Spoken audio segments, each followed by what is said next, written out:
Good morning, dear students. VK Verma from DPM School. Today we are going to discuss about ancient India, प्राचीन history, प्राचीन Bharat. 6th class का topic है, लेकिन ये सभी classes के लिए इम्पोर्टेंट है क्योंकि इंट्रोडक्शन इसमें बताई गई है। देखिए, कई स्टूडेंट कहते हैं सर जी समझ में नहीं आ रहा है। तो बेटा एक बार आप इसको अच्छी तरह से स्केल लेकर आप अपने रजिस्टर पे इसको नोट करते जाइएगा, लर्न करते जाइएगा। छुट्टियों के बाद हम आपको समझा देंगे। तो चलिए डिस्कस कर रहे हैं हिस्ट्री। तो सबसे पहले बेटा हिस्ट्री, व्हाट इज़ हिस्ट्री। देखिए 5th क्लास तक आप हिस्ट्री नहीं पढ़ रहे थे, आप एज ए EVS पढ़ रहे थे, सोशल स्टडी पढ़ रहे थे। लेकिन अभी 5th क्लास से ऊपर की क्लासेस में हिस्ट्री और ज्योग्राफी अलग अलग बुक्स हैं, और साइंस भी फिजिक्स, केमिस्ट्री, बायोलॉजी की अलग अलग बुक्स हैं। थोड़ा सा डिटेल से हम यहाँ जाएंगे। देखिए, history study of past is called history. देखिए, पास्ट के अंदर क्या बीता हुआ है उसको समझना, उसकी स्टडी करना, इसी को ही हम हिस्ट्री कहेंगे। अब हिस्ट्री 3 भागों में डिवाइड की गई है। एंशिएंट हिस्ट्री, जिसका मतलब प्राचीन हिस्ट्री। एक आता है मेडिवल हिस्ट्री, मध्यकालीन हिस्ट्री। एक होता है मॉडर्न हिस्ट्री, आधुनिक इतिहास। देखिए, जहाँ तक बात प्राचीन हिस्ट्री की है, एंशिएंट हिस्ट्री की है, हिस्ट्री ऑफ इंडिया की है, तो ये जहाँ से रिटन रिकॉर्ड मिला है तब से लेकर 750 AD तक का समय ये कालखंड लेती है एंशिएंट हिस्ट्री। यहाँ तक के कालखंड को हम प्राचीन हिस्ट्री ऑफ इंडिया के नाम से जानेंगे। 750 से लेकर 1707 तक ये जो कालखंड है, 750 से लेकर 1760 तक का जो AD का काल है, इसको हम मेडिवल हिस्ट्री के नाम से जानेंगे। और जो 1757 से लेकर 1947 तक का काल है, इसको हम मॉडर्न हिस्ट्री के नाम से जानेंगे। देखिए, जब हिस्ट्री पढ़ रहे हैं तो सबसे पहले BC और AD का जो डिफरेंस है वो आपको जानना बहुत ज़रूरी है। देखिए बेटा, जीसस क्रिस्ट आप जानते हो, जीसस क्रिस्ट के बारे में आप लेसन में भी पढ़ोगे। आप 7th क्लास में लेसन भी आगे अगली क्लास में आएगा। देखिए, उसका 33 ईयर्स तक वो जीवित रहे, जीसस क्रिस्ट। ईसाइयों के ये हम कह सकते हैं देवता हैं। जैसे उसके जन्म से पहले वाले ईयर्स को BC बोलेंगे, बिफोर क्रिस्ट, हिंदी में बोलेंगे ईसा पूर्व। और जहाँ से उसका जन्म हुआ है उसको 1 AD, पहली AD के नाम से जानेंगे। उससे बैक साइड में चलेंगे, उसको बिफोर क्रिस्ट, और आगे की तरफ आएंगे उसको AD बोलेंगे। एनो डोमिनी, ANNODOMINI, एनो डोमिनी ईस्वी सन बोलेंगे। देखिए, अब हम हिस्ट्री को देखिए 3 भागों में बांट रहे हैं। हिस्ट्री जो प्राचीन हिस्ट्री है ना, प्राचीन हिस्ट्री। देखिए, प्राचीन हिस्ट्री से पहले क्या था।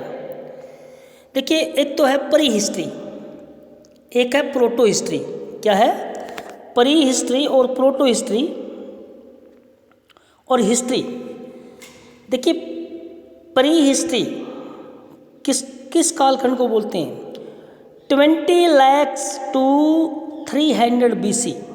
देखो, 20 लाख से 3000 BC का जो कालखंड है उसको हम प्री हिस्ट्री के नाम से जानेंगे। प्री हिस्ट्री के नाम से जानेंगे। देखिए, और 3000 से लेकर 600 BC तक, 3000 to 600 BC तक के कालखंड को प्रोटो हिस्ट्री के नाम से जानेंगे। एंड 600 BC से लेकर ऊपर दिए गया है 600 BC से लेकर यहाँ से कल यहाँ तक के कालखंड को हम क्या कहेंगे, सॉरी, इससे आगे के कालखंड को, 600 BC से आगे के कालखंड को हम क्या कहेंगे, हिस्ट्री कहेंगे। तो देखिए हम दोबारा आते हैं प्री हिस्ट्री में। प्री हिस्ट्री क्यों बोला जाता है, इस कालखंड को प्री हिस्ट्री क्यों बोला जाता है बेटा, क्योंकि इसमें कोई रिटन एविडेंस नहीं था, मतलब कोई भी लिखित साक्ष्य नहीं था। अब सोर्स कौन कौन से थे, जैसे आज किताबें हैं, लिखित में एविडेंस भी हमारे पास, उपन्यास हैं, वेदास हैं, लेकिन उस प्री हिस्ट्री उस कालखंड को कहते हैं जब कोई भी लिखित सामग्री नहीं थी। अब सोर्स, अब उसका हम सोर्स कैसे ढूंढेंगे भी, हमें प्राक इतिहास में ये हुआ करता था, अब उसको सोर्स कैसे जानेंगे। देखो इसका जानने के लिए फॉसिल फ्यूल है, जो जीवाश्म मिले हैं वो एविडेंस है, एक स्टोन के टूल मिले, स्टोन टूल मिल मतलब पत्थर के जो औजार मिले हैं ना, वो ही इसको जानने का एक कह सकते हैं हम तरीका है। स्टोन वूल्स, पत्थर के, खुरचनी कह सकते हैं, स्टोन एक्स कह सकते हैं, बोन्स हड्डियाँ और पोट्री, बोन्स हड्डियाँ, पोट्री क्या होता है, पोट्री जो मटके होते हैं हमारे, पोट्री जो घरों में घड़े होते हैं जिनका हम पानी पीते हैं उसको पोट्री में मटके भी आ सकते हैं और बर्तन भी आ सकते हैं मिट्टी के, उनके द्वारा इसको हम प्री हिस्ट्री को ये जान सकते हैं। अब आता बेटा प्रोटो हिस्ट्री। देखिए 3000 से 600 BC तक ये प्रोटो हिस्ट्री है। इसके अंदर, इस प्रोटो हिस्ट्री के अंदर रिटन एविडेंस तो था, लिखित सामग्री तो थी, लिखित में तो ही थी सामग्री, लेकिन उसको पढ़ा नहीं गया, बट नॉट रीड, पढ़ा नहीं गया। लिखित सामग्री मिल गई थी लेकिन उसको पढ़ा नहीं जा सका। सोर्स सेम है, फॉसिल एविडेंस है, ये वाले सेम इसमें सोर्स आएंगे। अब आता है हिस्ट्री के अंदर देखो रिटन एविडेंस तो था, अब इसको पढ़ भी लिया गया था। क्या लिया गया था, अब इसको रिटन एविडेंस भी था, लिखित सामग्री भी थी, लेकिन इसको पढ़ भी लिया गया था। इसको हम कहते हैं हिस्ट्री। अच्छी तरह से ये अपने नोट्स बनाने हैं इसके। नेक्स्ट देखते हैं। अब क्वेश्चन आता है वो सबसे पहला मानो क्वेश्चन आपको आ रहा होगा भी, देखो अर्लीस्ट ह्यूमन, हमारी शुरुआत कैसे हुई। देखिए बेटा बहुत इंटरेस्टिंग स्टोरी है, अगर अच्छी तरह से समझना इसको। देखिए अर्लीस्ट ह्यूमंस, सबसे पहले हम 4 पैरों पे चलते थे। सबसे पहले हम कैसे आए उसकी शुरुआत है। सबसे पहले 4 लेग्स वाले जो गोरिल्ला थे वो आए थे, इसको बोलते थे प्राइमेट। क्या बोलते थे, प्राइमेट। इनसे पहले ये इनसे जो पहले आए थे, ये इनसे पहले इनको बोलते थे प्राइमेट्स। क्या बोलते, प्राइमेट। ये क्या थे, ये 4 लेग्स पे थे, 4 लेग, ये 4 लेग्स पे चलते थे, 4 लेग्स पे चल। इसके जो बाद आए ये कहा गया बेटा, वेरी इंपॉर्टेंट है, ऑस्ट्रेलोपिथेकस। नाम अच्छी तरह से लर्न करना। ये दो पैर वाले थे, ये खड़े होकर चलने लगे थे। ऑस्ट्रेलोपिथेकस, क्या नाम है, ऑस्ट्रेलोपिथेकस, जिनका कालखंड बेटा 26 लाख BC, 26 लाख BC के आसपास है। इनमें देखो चिंपैंजी थे, गोरिल्ला थे, गिब्बन थे। ये लगभग शाकाहारी थे, मतलब मांस नहीं खाते थे। ये कहाँ, किस इलाके पे थे, इनका किस इलाके में थे, ये ओनली साउथ ईस्ट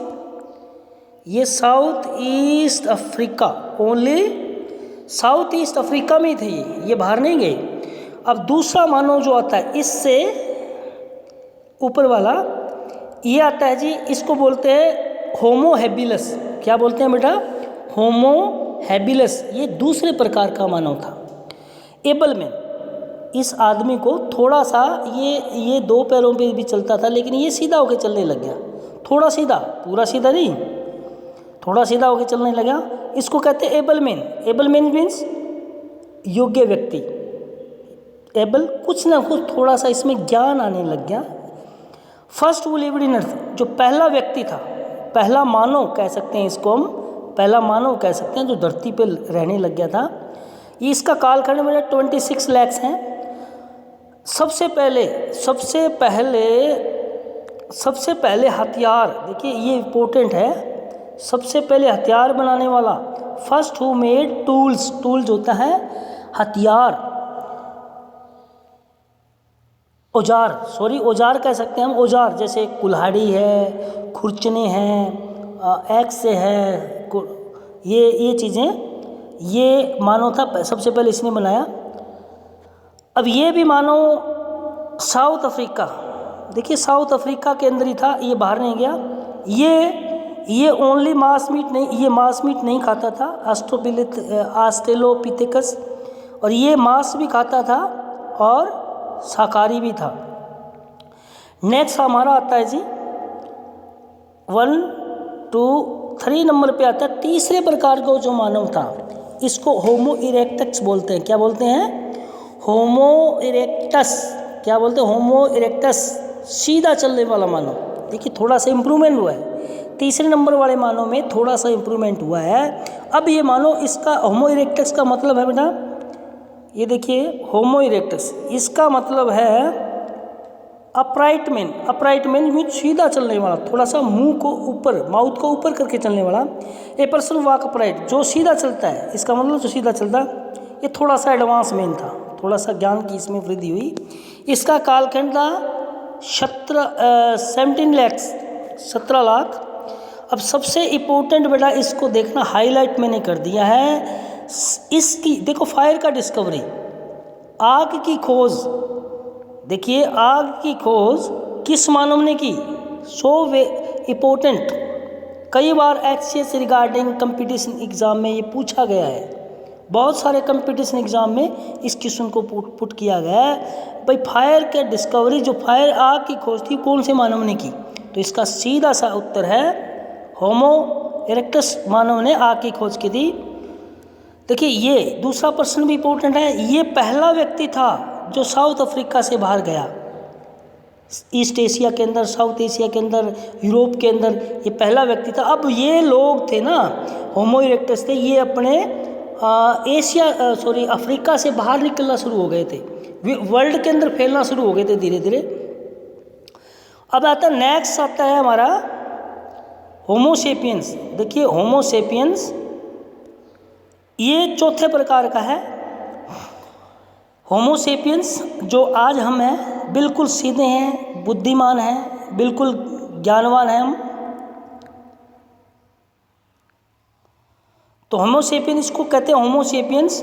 इसका मतलब वाइज मैन, एक बुद्धिमान व्यक्ति, हु कैन थिंक, जो कि सोच सकता है, हम सोच सकते हैं तो हम होमोसेपियंस हैं। सोचने वाले व्यक्ति का ये मीन्स सोचने की जो क्षमता थी इसकी एडवांस थी थोड़ी सी। ये स्पष्ट बोलने वाला था, जैसे आज हम बोल रहे हैं। कम्युनिकेटिव मैन, ये कम्युनिकेटिव मीन्स कम्युनिकेशन भी एक दूसरे से करना शुरू हो गया था। देखिए नेक्स्ट देखते हैं। देखिए ये इम्पोर्टेंट है, थोड़ा सा हाईलाइट मैंने कर दिया है। देखिए 1859 के अंदर देखिए origin of species, Charles Darwin था। चार्ल्स डार्विन नाम का एक साइंटिस्ट था, उसने 1859 के अंदर एक बुक लिखी थी, उसका नाम था theory of natural selection, origin of species. इस पुस्तक के अंदर उसने 2 प्रकार की थ्योरी दी थी। एक तो थ्योरी थी बेटा थ्योरी ऑफ नेचुरल सिलेक्शन, प्राकृतिक चयन की थ्योरी, और दूसरा सर्वाइवल ऑफ द बेस्ट, योग्यतम उत्तरजीविता की थ्योरी। ये आप नेक्स्ट क्लास में पढ़ोगे। इसके अंदर इन्होंने थ्योरी के अंदर ये पशुओं के साथ साथ मेन पर भी इसने लागू की थी। Means theory of natural selection में धीरे धीरे एनवायरनमेंट में ये आके मानो अपना इम्प्रूवमेंट करता गया। आज जो ये मानो हम कहाँ से चले थे, गोरिल्ला से चले थे, चिंपैंजी से चले थे, प्राइमेट से चले थे, आज हम बिल्कुल इम्प्रूवमेंट हो चुका है हमारे में। तो ये थ्योरी थी इसकी, 1859 में चार्ल्स डार्विन ने कहा था, प्राकृतिक चयन और योग्यतम उत्तरजीविता की थ्योरी। नेक्स्ट देखिए एज, अब इसको एज में बांटा गया है। देखिए एज कालखंड में देखिए 20 लाख से 10,000। देखिए थोड़ा सा ध्यान से सुनिए, एक दो बार इसको पढ़ोगे आप अच्छी तरह आपको समझ आएगा।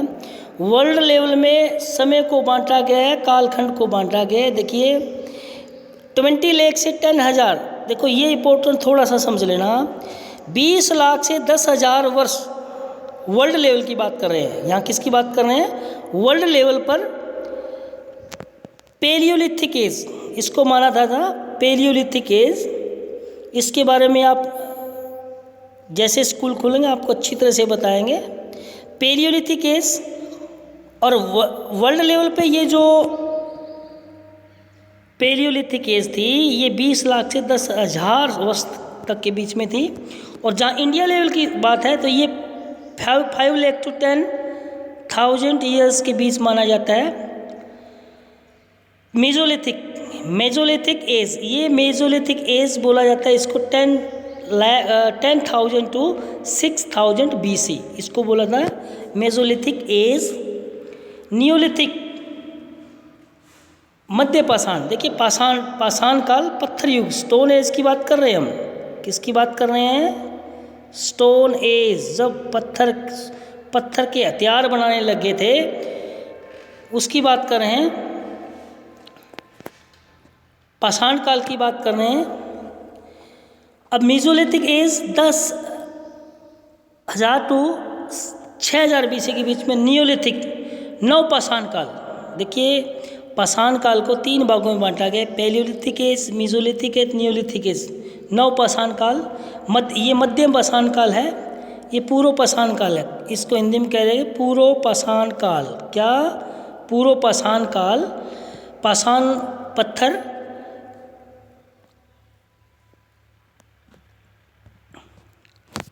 अब देखिए नियोलिथिक एज, देखिए ये इसमें जो मानव था, इन दोनों के अंदर मानव था वो क्या था? एक तो शिकारी था, शिकार करके भोजन का कलेक्शन करता था, भोजन को इकट्ठा करता रहता था।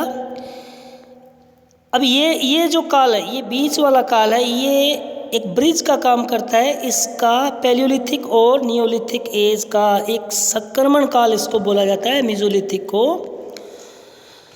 अब देखिए नियोलिथिक जो एज है, नवपाषाण काल, हिंदी में इसको बोलते हैं नवपाषाण काल। वेरी इंपॉर्टेंट है ये नवपाषाण काल। क्रांति के नाम से भी जानते हैं इसको, नियोलिथिक एज। इसका 6,000 to 300 BC के बीच में इसका काल आता है। अब क्या है मानव में अंतर क्या है इसके?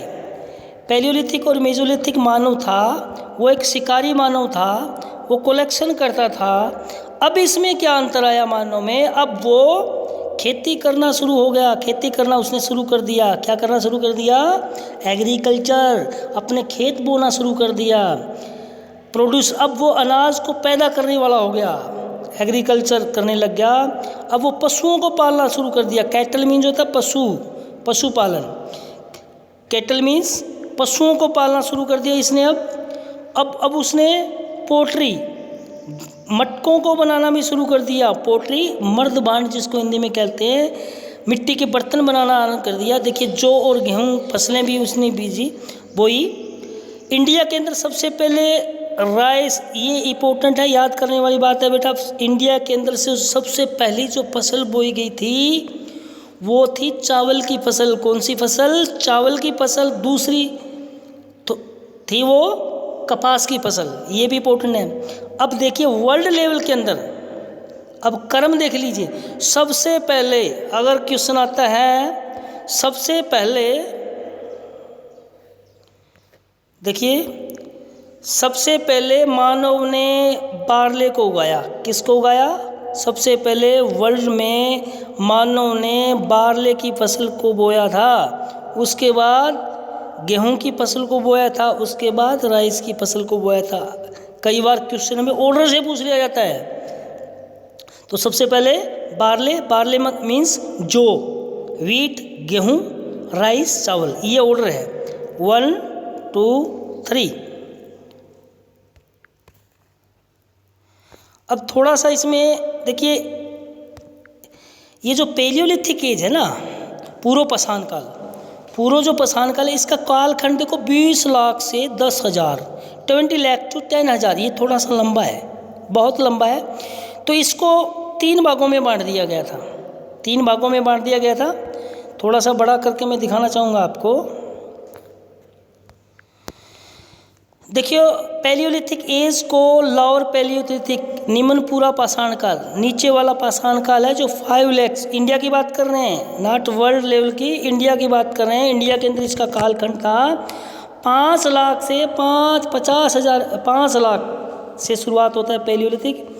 5 लाख से 50,000 के बीच का जो पीरियड है उसको लोअर पैलियोलिथिक कहते हैं। निम्न पूरा पाषाण काल क्या कहते हैं? निम्न पूरा पाषाण काल। और मिडल, अब 50,000 से लेकर 40,000, 50,000 से लेकर 40,000 के काल को क्या कहते हैं? मिडल पैलियोलिथिक एज, मध्य पाषाण काल। और 40,000 से लेकर 10,000 के बीच को कहते हैं अपर पैलियोलिथिक एज। क्या कहते हैं? Upper Palaeolithic as.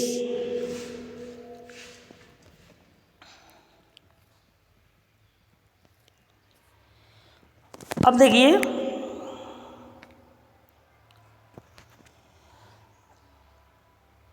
Stone as, ये मैंने पहले भी बताया था। वर्ल्ड स्टोन एज ये हमारे कर्मावार आएंगे। वर्ल्ड लेवल पे 20 lakh to 3,000 BC and India level पे ये 5 लाख टू 3,000 BC तक चला स्टोन एज। कौन सा एज है? पहली कौन सी? Stone as.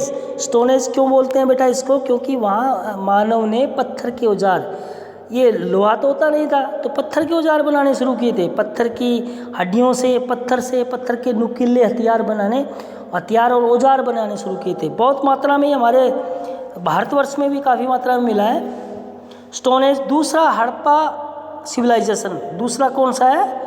ये आपका सिलेबस है, हड़प्पा सिविलाइजेशन।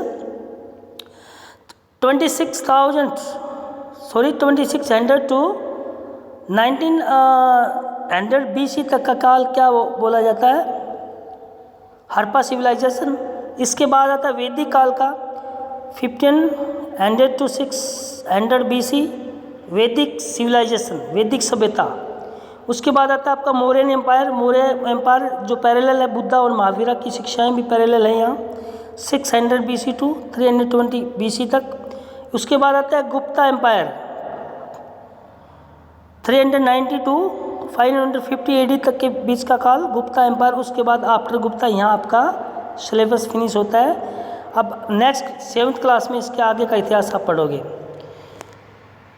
देखिए बेटा ये आपका थोड़ा सा इंट्रोडक्शन पार्ट है, आपके बुक्स में ये नहीं है, लेकिन हिस्ट्री स्टार्ट कर रहे हैं, हमारा इतिहास हम स्टार्ट कर रहे हैं। उससे पहले आपको नॉलेज देना बहुत ज़रूरी था। अच्छी तरह से इसको पिक्टोग्राफी रूप से स्केल का यूज़ करके इसको राइट अपने रजिस्टर पे करना है। नेक्स्ट वीडियो के अंदर हम पढ़ेंगे रिवर वैली सिविलाइजेशन। आपका फर्स्ट चैप्टर है ये, रिवर वैली सिविलाइजेशन फर्स्ट, जिसके बारे में अलग अलग सभ्यताएं, अलग अलग जैसे जैसे जहाँ जहाँ मानव गया उसने अपनी सभ्यताओं को बसाया। जितने भी प्रकार की सिविलाइजेशन है उसके बारे में हम उसमें पढ़ेंगे। Thanks, have a